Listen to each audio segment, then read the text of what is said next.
तो चलिए शुरू करते हैं सबक नंबर 5, अतराफ में पाए जाने वाले मादे, हालत और खुसूसियात, सवाल व जवाब।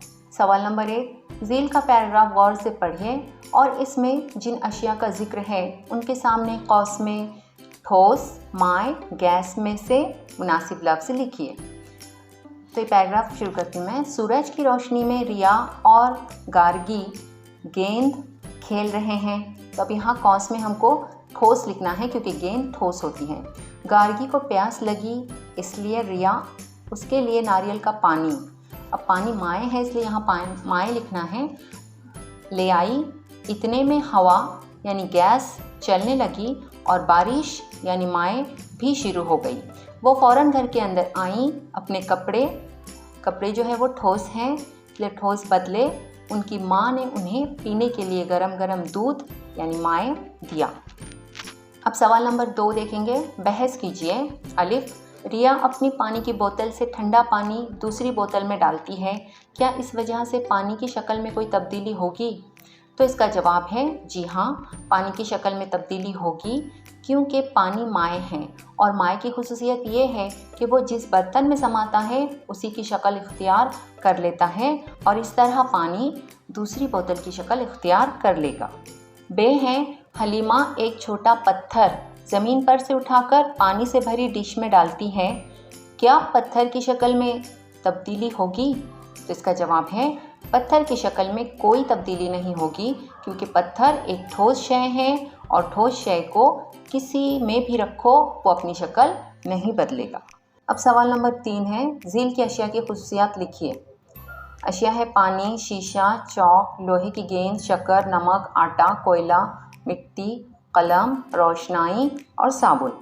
सबसे पहले देखते हैं पानी की खुसूसियत। पानी एक माय शय है, इसे ठंडा करने पर यह ठोस हालत में यानी बर्फ़ में तब्दील हो जाता है। भाप इसकी गैसी हालत है। बहुत सी अशिया पानी में हल हो जाती है इसलिए पानी आफाकी मुहल्लिल कहलाता है। पानी का नुक्ते जोश और नुक्ते तकसीर दोनों एक ही है, मतलब 100 दर्जे सेल्सियस है, और पानी का नुक्ते अंजुमात और नुक्ते अमात यानी पिघलाव दोनों 0 दर्जे सेल्सियस है। अब शीशे की खुसूसियत देखेंगे। शीशा एक ठोस शय है, रेत को पिघलाकर शीशा बनाया जाता है। फूटकपन शीशे की अहम खासियत है।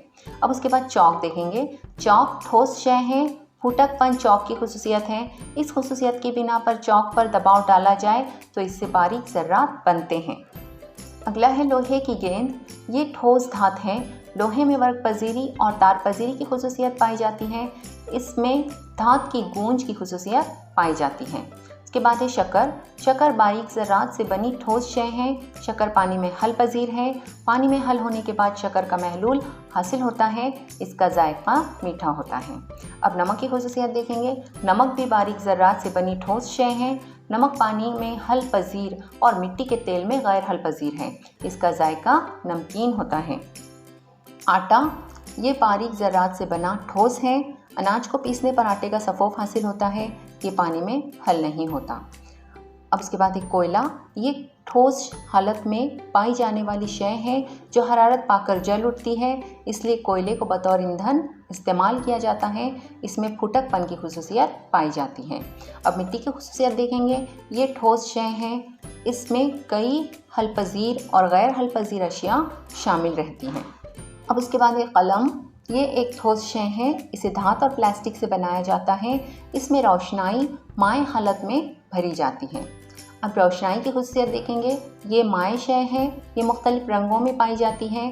इसे कलम में भरा जाता है। अब साबुन देखेंगे। साबुन की जो खुसूसियत है, साबुन मुख्तलिफ हालतों में मिलते हैं। कुछ साबुन ठोस हालत में तो कुछ माय हालत में भी पाए जाते हैं। कुछ साबुन टिकिया की सूरत में होते हैं तो कुछ सपोफ की सूरत में। आजकल साबुन को पानी में हल करके महलूल की सूरत में भी इस्तेमाल किया जाता है। साबुन मुख्तलिफ कीमियाई मुरक्कबात की मदद से तैयार किए जाते हैं। अब सवाल नंबर 4 है। तस्ईद से क्या मुराद है? रोज़मर्रा ज़िंदगी में तसीदी अशिया के नाम लिखिए। इसका जवाब है हरारत पाकर कोई ठोस शय माय में तब्दील होने की बजाय बराह रास्त गैस में तब्दील होती है तो इस अमल को अमल तसीद कहते हैं। रोज़मर्रा ज़िंदगी में इस्तेमाल की जाने वाली तसीदी अशिया मंदरजा झील हैं। काफूर, आयोडीन की कलमें, निफिथलीन गोलियाँ, नौसादर, अमोनियम क्लोराइड, जिसका इस्तेमाल तांबे और पीतल के बर्तनों को कलई करने में किया जाता है। अब सवाल नंबर 5 है, ज़ेल की चीज़ें किस शय से बनाते हैं, वजूहात के साथ लिखिए। अलिफ, गन्ना तोड़ने का कोयता, इसे लोहे से बनाया जाता है क्योंकि सख्ती, वरक पजीरी और तार पजीरी लोहे की खुसूसियत है। कोयता मजबूत बने इसलिए लोहा सबसे मुनासिब धात है। बे, मकान की छत पर लगाए जाने वाले पतरे, अब इन्हें एल्युमिनियम धात से बनाया जाता है क्योंकि ये धात वज़न में हल्की लेकिन मजबूत और सख्त होती है। इसे जंग भी नहीं लगता। इसमें वरक पजीरी की खुसूसियत होती है जो पतरे के लिए मौजू है। जीम है स्क्रू ड्राइवर, ये उम्दा किस्म की फौलाद से बनाए जाते हैं। फौलाद मुख्तलिफ धातों का आमेज़ा है। फौलाद में बहुत ज़्यादा सख्ती पाई जाती है, इसलिए ये सख्ती नट बोल्ट को जोड़ने और खोलने में मुफीद होती है। दाल, पक्कड़, पक्कड़ पहले लोहे से बनाए जाते थे लेकिन आजकल ये बेदाग फौलाद यानी स्टेनलेस स्टील से बनाए जाते हैं क्योंकि ये धात निहायत मजबूत, सख्त और जंगरोग धातों का मजमुआ है। वह है बिजली का तार। बिजली का तार तांबा या एल्युमिनियम धात से बनाया जाता है क्योंकि ये धातें बर्क़ और हरारत की अच्छी मौसिल हैं, यानी इनमें बर्क़ और हरारत की इसालियत होती है जो बिजली के तारों के लिए अहम खुसूसियत रखती है। अब है ज़ेवरात। ज़ेवरात आमतौर पर सोना और चांदी से बनाए जाते हैं क्योंकि ये नरम धातें हैं, इसलिए ज़ेवरात को मुख्तलिफ डिज़ाइनों और शक्लों में ढालने के लिए मुफीद होती हैं। है बर्तन, इन्हें मुख्तलिफ धातों से बनाया जाता है जैसे तांबा, पीतल, एल्युमिनियम, स्टेनलेस स्टील वगैरह क्योंकि ये धातें हरारत की उम्दा मौसिल है। ये मजबूत और वरक पजीर होती है। ये वज़न में हल्की होती हैं। अब सवाल नंबर 6 है, ऐसा करे तो क्या होगा और क्यों। इसका अलिफ है, अगर प्लास्टिक की कीलें बनाई जाएं। इसका जवाब है प्लास्टिक में सख्ती नहीं होती बल्कि ये फूटक होती है। अगर कीलें प्लास्टिक की बनाई जाएं तो वो हथौड़ी की ज़रब से टूट जाएंगी और वो इस शय में दाखिल नहीं हो पाएगी जिसमें हम उसे दाखिल करना चाहते हैं।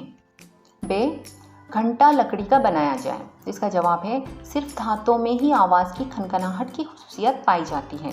ज़रब लगाने पर धातों की गूंज सुनाई देती है, लकड़ी में गूंज सुनाई नहीं देगी। अब जीम देखेंगे, पक्कड़ को रबर का गिलाफ न चढ़ाया जाए। तो इसका जवाब है पक्कड़ धातों से बनाए जाते हैं। इनका इस्तेमाल बिजली के तारों को मोड़ने के लिए किया जाता है। चूँकि धातें बर्क़ के मौसिल होती हैं, अगर इन पर रबर का गिलाफ न लगाया जाए तो बिजली का ज़बरदस्त झटका लगकर मौत वाक़ई हो सकती है। इसलिए पक्कड़ को रबर का गिलाफ चढ़ाया जाए तो ये ख़तरा टल जाता है। अब अगला है दाल, चाकू लकड़ी का बनाया जाए। इसका जवाब है लकड़ी में धातों की सी सख्ती नहीं होती है। अगर चाकू लकड़ी का बनाया जाए तो वो किसी शय को काट नहीं सकेंगे। अगला है कुल्हाड़ी रबर की बनाई जाए। कुल्हाड़ी का इस्तेमाल सख्त और ठोस चीज़ों को तोड़ने के लिए किया जाता है जबकि रबर नर्म शय है। अगर कुल्हाड़ी रबर की बनाई जाए तो इसमें मजबूती न होने की वजह से ये किसी भी सख्त और ठोस शय को नहीं तोड़ पाएगी। अब सवाल नंबर 7 है, मैं कौन हूँ। इसका अलिफ, आपकी तपिश नापता हूँ, तपिश पैमा में रहता हूँ, तो मैं पारा हूँ। इसका जवाब है पारा। बे है, मेरे बग़ैर गर्म नहीं सर्द नहीं। तो इसका जवाब है हरारत की मौसिलियत। जीम, मेरी शक्ल नहीं। इसका जवाब है माए और गैस।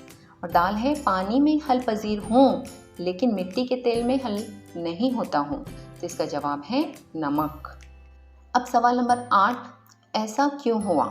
इसका अलिफ है, सरमा में खोपरे का तेल जम गया। जवाब, मौसम सरमा में हवा की तपिश कम हो जाती है।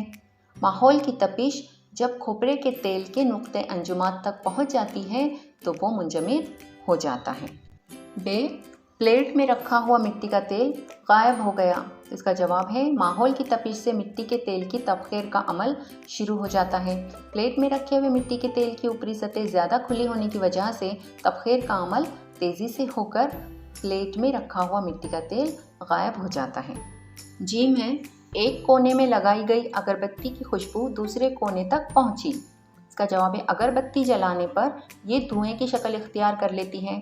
धुआं गैसी शक्ल में होता है, इसलिए कमरे के हर कोने तक खुशबू फैल जाती है।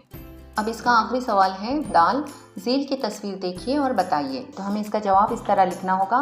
इस तस्वीर में गुब्बारा पानी पर तैर रहा है और सेब पानी में डूब गया है। गुब्बारे में हवा मौजूद है जिसकी कसाफत पानी से कम है, इसलिए वो पानी की सतह पर तैरता है। इसके बरक्स सेब की कसाफत पानी की कसाफत से ज़्यादा है, इसलिए सेब पानी में डूब गया है। ज़्यादा कसाफत वाली अशिया वज़नी और कम कसाफत वाली अशिया हल्की होती हैं। तो उम्मीद है आप लोगों को इस सबक के सवालात के जवाबात समझ में आ गए होंगे। तो अगली वीडियो में फिर मिलते हैं। अल्लाह हाफ़िज़।